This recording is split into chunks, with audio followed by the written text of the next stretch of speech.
A warning for our listeners. Today we're going to discuss suicide and suicidal ideation. If you or someone you know is having suicidal thoughts, please call or text 988 for help. You are not alone. According to the Centers for Disease Control and Prevention, suicide rates are on the rise in the U.S. It's important to remember that suicide can affect children too. During 2019, nearly 19% of students reported seriously considering suicide. Although it's not an easy topic, it's important for parents to talk to their children about suicide. Talking about it can be one of the best ways to prevent it. Learn how and when to start the conversation, warning signs, and more today. This is Children's Health Checkup, where we answer parents' most common questions about raising healthy and happy kids. I'm Scott Webb, and today we're discussing suicide and suicidal ideation. And joining me today to stress that suicide is preventable and treatable if we have open and transparent conversations about it is Roshini Kumar. She's the outpatient clinical manager and clinical therapist at Children's Health. Roshini, thanks so much for your time today. We're going to talk about suicide. We're going to talk about warning signs, things we can do to help ourselves, help others. What is the main message you'd like to share with parents related to suicide? I think the most important thing to know is that suicide is preventable, it's treatable, and it all starts with early intervention. So I think it's important to know that we can make this a topic that makes it a little bit less daunting to talk about. We have some helpful ways that we can offer to parents to talk to their kids about this. Yeah, and it does seem there's just a few third-rail topics that have some stigma associated with them, and it's important that we just have these conversations, right? Right. Just like we have any uncomfortable coming of age conversation about developing and about not doing drugs, things that are really important to talk about that might be uncomfortable. This is in that realm of conversation.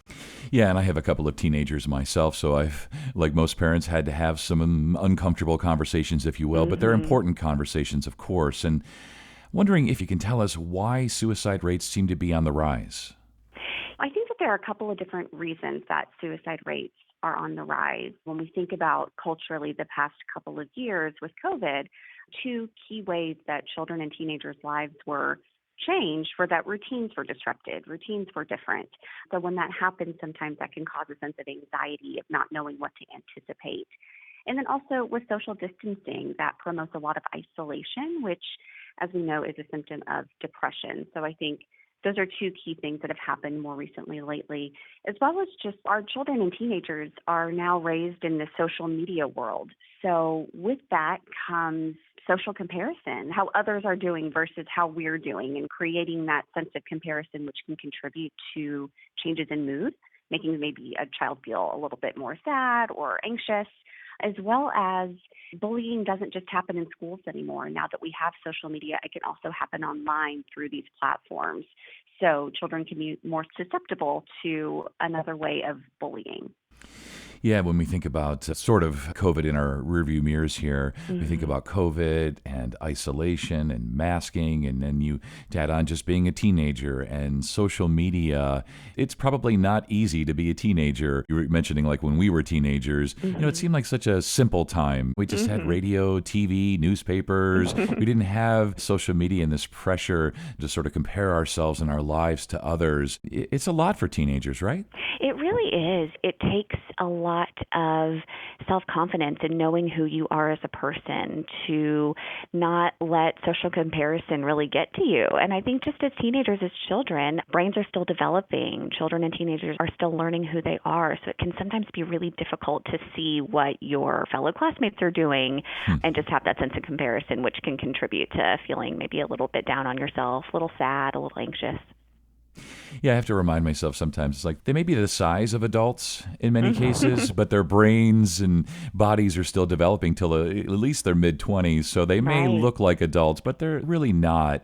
And just knowing my own life and being around my kids and coaching and things like that, it makes me wonder, what are the signs of depression or suicidal thoughts that we should be on the lookout for?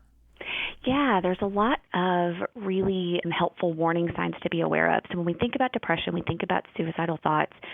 Some of the first early warning signs we have are isolation, losing interest in activities that they used to enjoy, difficulty concentrating, which can contribute to failing grades, really just not being interested in spending time with friends that they really used to connect with. So when you start to notice measurable changes in behavior or isolating from activities, people, situations that made them happy, that might be a time to start asking how children are feeling. Yeah, of course, it's an interesting dynamic with parents and teenagers because they often keep to themselves. And they really love their bedrooms. They love being buried in their phones. And so, if I'm hearing you right, it's more about these changes, things that break with their habits or their patterns or their personality that you knew, right? Right, exactly. And you're absolutely right. Teenagers, by nature, they're kind of going through their own phases of development. So sometimes that does mean isolating a little bit, switching interests. But when you start to notice those measurable changes that someone is struggling, right? So failing grades, not able to make it to the next grade successfully, not learning concepts that they typically would have, maybe the grades passed.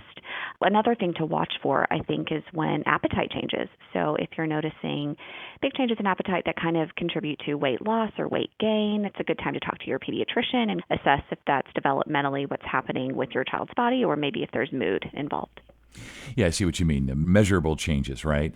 And yeah, and you mentioned earlier that suicide is preventable, and I think that's so key in our messaging here.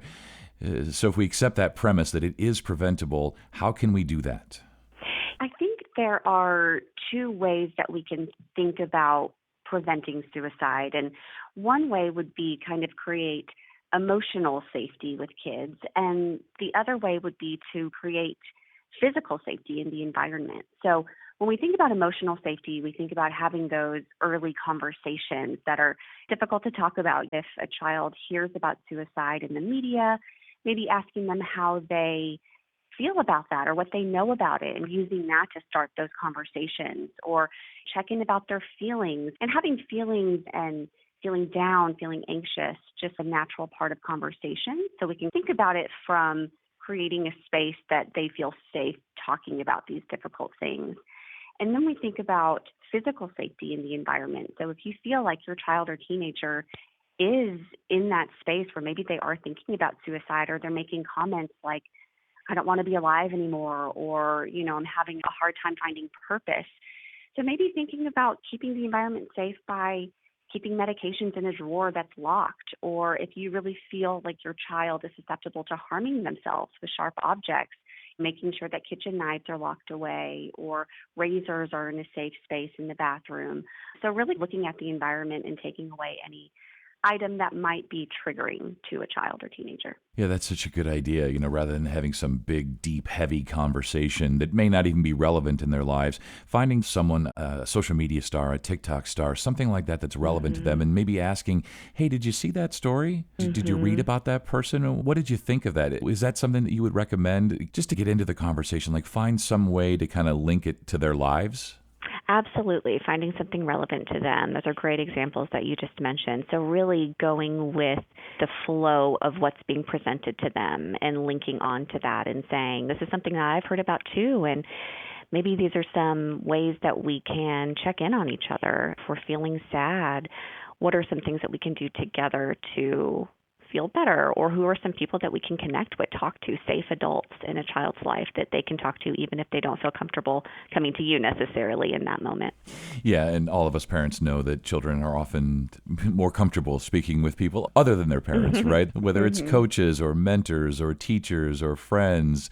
So really great advice. And I know through media and social media and just life in general, there's a lot of misconceptions about suicide, and maybe you could take us through some of them. Yeah, I think a misconception of suicide is that sometimes we'll see stories in the media and we think, oh my goodness, I had no idea that person was going through that, or that came out of nowhere. The reality is that there are a lot of warning signs that fester and grow over time. So I think that it's important to know that suicide doesn't just happen. Oftentimes there are ways that we can hopefully identify it early. And I think another important key to remember is that it's preventable, just like we've been talking about, noticing those warning signs, figuring out how to connect with your child, make feelings a topic of conversation, and if children don't feel comfortable talking with parents who are safe adults that we can link with. And there are several really helpful data-driven, evidence-based treatments that can be quickly learned and implemented at home.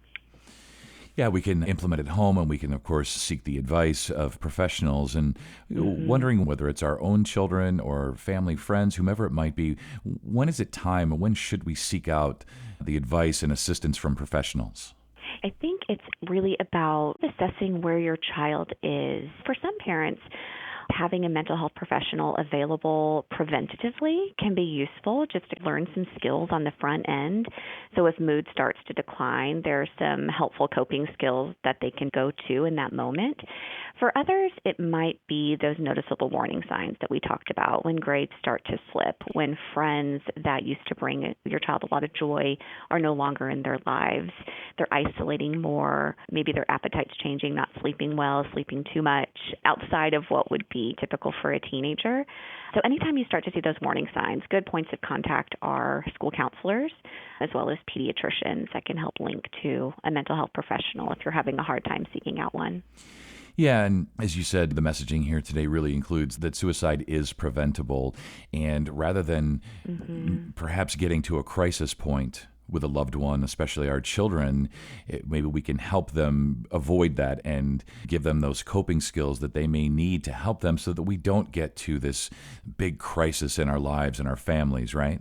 Right, exactly. And I think one important key to remember for families is that there are so many different types of evidence-based therapies that have proven to be very useful in children and in teenagers. And I think sometimes it feels like depression, anxiety, suicide feels really difficult to talk about, really difficult to manage. But the good news is that there's so many really helpful ways that have worked very efficiently. Yeah, very efficiently, and this has been very helpful. And as we wrap up here, how can Children's Health help children, families, anyone who's seeing the warning signs of suicide or perhaps even attempted suicide? How can Children's Health help? Just like this podcast, we have a lot of really helpful psychological education on our website. So if you're curious about learning more about those warning signs of depression or anxiety or suicidality, that's a great resource that you can read through, as well as giving us a call if you feel like your child is really, really struggling, and we can give you some helpful information or help refer you to some helpful resources that can help you connect with your child. Yeah, that's perfect. Well, thank you so much for your time today. You stay well. Thank you. If your child or loved one faces a mental health emergency, call 911 or go to the nearest emergency room. You can also reach out to the National Suicide Prevention Hotline by calling or texting 988. For more resources, visit childrens.com/mental health. And thanks for listening to Children's Health Checkup. For more information, go to childrens.com.